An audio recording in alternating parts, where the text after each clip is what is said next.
Hello friends, welcome to sky limit institute YouTube channel. વિદ્યાર્થી મિત્રો, આવનારી સરકારી ભરતીઓ જેવી કે બિન સચિવાલય, તલાટી, ક્લાર્ક, કોન્સ્ટેબલ દરેક સરકારી ભરતીઓની પરીક્ષામાં ખૂબ જ મહત્ત્વનો ટોપિક રહેલો હોય છે સામાજિક વિજ્ઞાન. તો વિદ્યાર્થી મિત્રો, આજે અમે આપના માટે લઈને આવ્યા છીએ સામાજિક વિજ્ઞાન ધોરણ 5 થી 10નું જે સામાજિક વિજ્ઞાન છે એ. તો ફ્રેન્ડ્સ, ફરી એકવાર આપનું સ્વાગત છે સ્કાય લિમિટ ઇન્સ્ટિટ્યૂટ યુટ્યુબ ચેનલમાં. તો આજે આપણે અભ્યાસ કરીશું સામાજિક વિજ્ઞાન વિશે. તો ચાલો ફ્રેન્ડ, સ્ટાર્ટ કરીએ સામાજિક વિજ્ઞાન.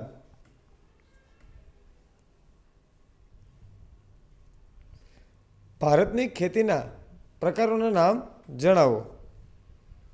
તો ભારતની ખેતીઓના પ્રકારોનો જે ખેતીના પ્રકારો છે તે છે આકાશીય ખેતી, સૂકી ખેતી, સિંચાઈ ખેતી અને બાગાયતી ખેતી.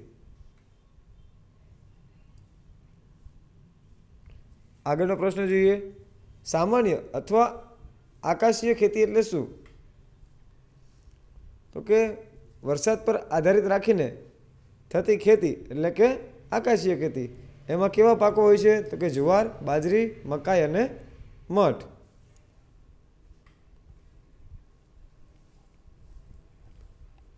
બાજરીના ઉત્પાદનમાં ભારતનું સ્થાન કયું છે? તો બાજરીના ઉત્પાદનમાં ભારતનું સ્થાન છે પ્રથમ સ્થાન.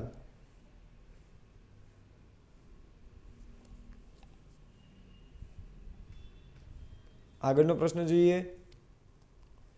કેવલાદેવી રાષ્ટ્રીય ઉદ્યાન કયા રાજ્યમાં આવેલ છે? તો કેવલાદેવી રાષ્ટ્રીય ઉદ્યાન રાજસ્થાનમાં આવેલું છે.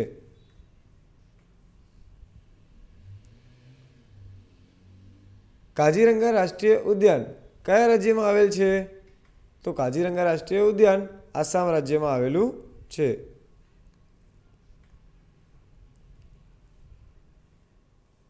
ધ્વનિ શોષક પડદામાં કયા ખનિજનો ઉપયોગ થાય છે?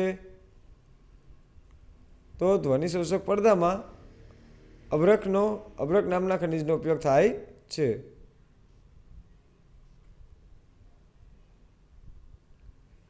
ગ્રેફાઇટ કયા પ્રકારની ખનિજ છે? તો ગ્રેફાઇટ જે છે તે અધાતુમય પ્રકારની ખનિજ છે. કયા રાજ્યમાં સૌથી વધારે વરસાદ પડે છે? તો મેઘાલય રાજ્યમાં સૌથી વધારે વરસાદ પડે છે. ભારતમાં થોરિયમ અને યુરેનિયમ કયા રાજ્યમાં મળે છે? તો ભારતમાં થોરિયમ અને યુરેનિયમ રાજસ્થાન અને ઝારખંડ રાજ્યમાં મળે છે. હોડી કે સ્ટીમરો બનાવવા માટે કયા વૃક્ષના લાકડાનો ઉપયોગ થાય છે? તો હોડી કે સ્ટીમરો બનાવવા માટે સુંદરી નામના વૃક્ષનો ઉપયોગ થાય છે.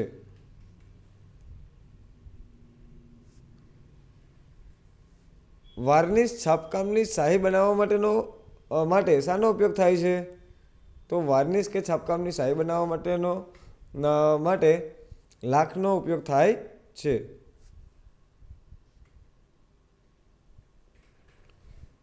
અભ્રકનો મુખ્ય ઉપયોગ શામાં થાય છે? તો અભ્રકનો મુખ્ય ઉપયોગ રેડિયો, ટેલિફોન, ગ્રામોફોન વગેરેમાં બનાવવામાં થાય છે.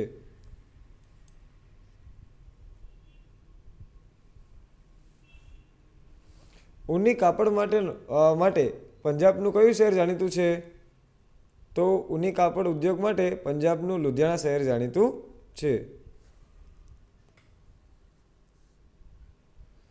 સૌથી લાંબો ધોરીમાર્ગ કયો છે? તો સૌથી લાંબો ધોરીમાર્ગ છે ધોરીમાર્ગ નંબર 7, જે વારાણસીથી કન્યાકુમારી સુધી પહોંચે છે.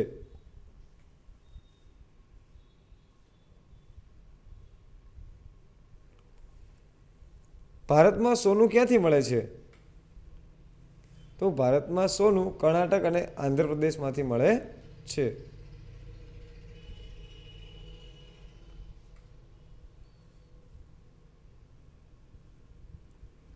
દુનિયામાં સૌથી મોટી સળગ ઝાડ કયા દેશમાં છે? તો દુનિયાની સૌથી મોટી સળગ ઝાડ ભારત દેશમાં છે.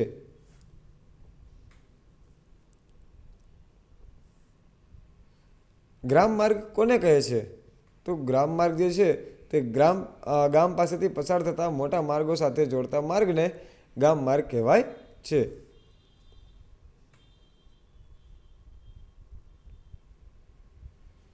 ભારતમાં કેટલા ટકા ખેતી સિંચાઈ દ્વારા થાય છે? તો ભારતમાં 30% ખેતી સિંચાઈ દ્વારા થાય છે. ફતેહપુર સિકરીની સ્થાપના કોણે કરી? તો ફતેહપુર સિકરીની સ્થાપના અકબરે કરી હતી.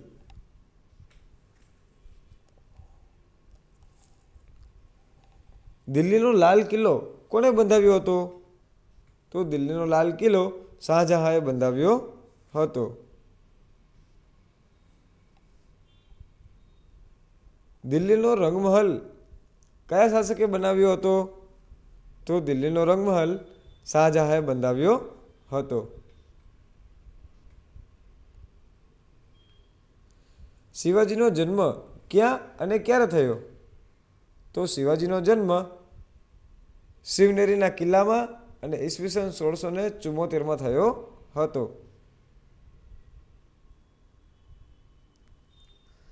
શિવાજીના માતા પિતાનું નામ જણાવો. તો શિવાજીના પિતાનું નામ હતું સાહુજી ભોંસલે અને માતાનું નામ હતું જીજાબાઈ.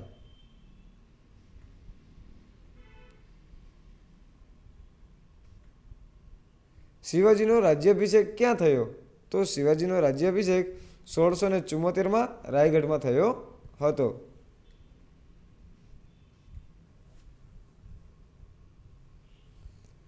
શિવાજીના માર્ગદર્શક અને સંરક્ષક કોણ હતા? તો શિવાજીના માર્ગદર્શક અને સંરક્ષક દાદા કોંડદેવ હતા.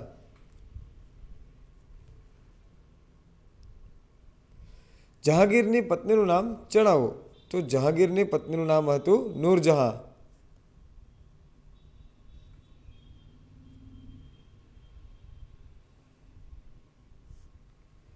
દિલ્હીની મોતી મસ્જિદ કોણે બનાવી હતી? તો દિલ્હીની મોતી મસ્જિદ શાહજહાંએ બનાવી હતી.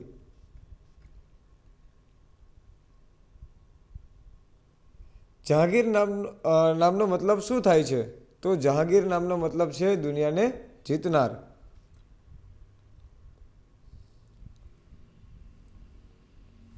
દિલ્હીની જુમા મસ્જિદ કોણે બનાવી? તો દિલ્હીની જુમા મસ્જિદ શાહજહાંએ બનાવી હતી.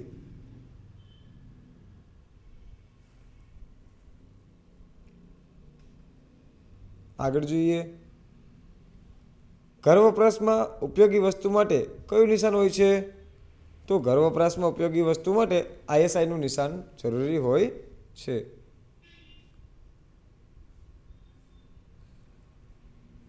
શાકાહારી ખાદ્ય સામગ્રી પર કયા રંગનું નિશાન હોય છે? તો શાકાહારી ખાદ્ય સામગ્રી પર લીલા રંગનું નિશાન હોય છે.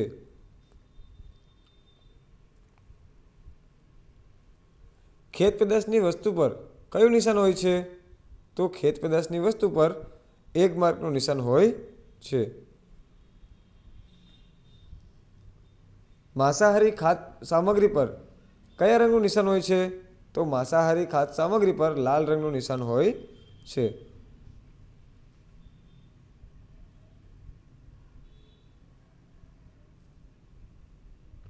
સોના ચાંદીની બનાવટો પર કયું નિશાન હોય છે? તો સોના ચાંદીની બનાવટો પર BISનું નિશાન હોય છે. વેરાની વ્યાખ્યા આપો. તો વેરો એટલે શું?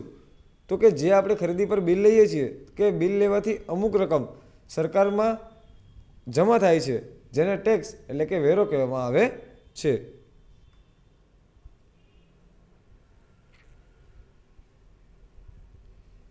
બૃહદેશ્વર મંદિર કોણે બનાવ્યું હતું? તો બૃહદેશ્વર મંદિર રાજેન્દ્ર ચોલાએ બનાવ્યું હતું.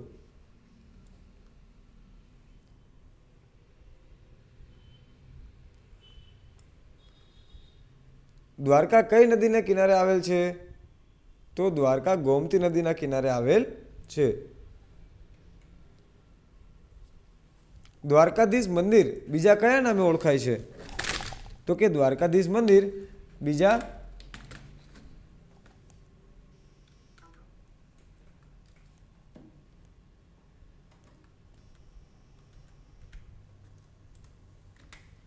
દ્વારકાધીશ મંદિર બીજા જગત મંદિરના નામે ઓળખાય છે? મોઢેરા સૂર્ય મંદિર કોના સમય દરમિયાન બનાવ્યું છે? તો મોઢેરાનું સૂર્ય મંદિર ભીમદેવ પહેલાના સમય દરમિયાન બનાવવામાં આવ્યું હતું. આગળ જોઈએ મિત્રો, તો કે ગુરુ નાનકનો ઉપદેશ કયા પુસ્તકમાં સંગ્રહિત છે? તો કે ગુરુ નાનકનો ઉપદેશ ગ્રંથ સાહેબના પુસ્તકમાં સંગ્રહિત છે. ભારતનો સૌથી ઊંચો ઘુમ્મટવાળો દરવાજો કયો છે?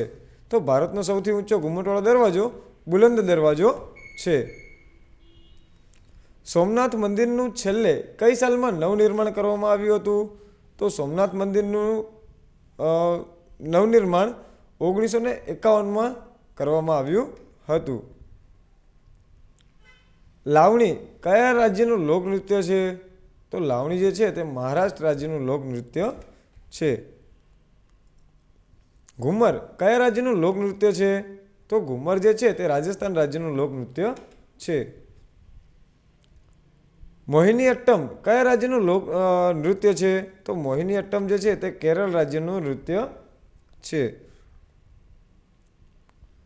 વલ્લભાચાર્યએ ભક્તિ આંદોલનના કયા પ્રકારનો પ્રચાર કર્યો? તો કે પૃષ્ટિ માર્ગનો. વૈષ્ણવ ધર્મની આચાર્ય પરંપરામાં છેલ્લા આચાર્ય કોણ હતા? તો કે ચૈતન્ય મહાપ્રભુ. ભક્ત કવિયત્રી મીરાબાઈ કોના શિષ્ય હતા?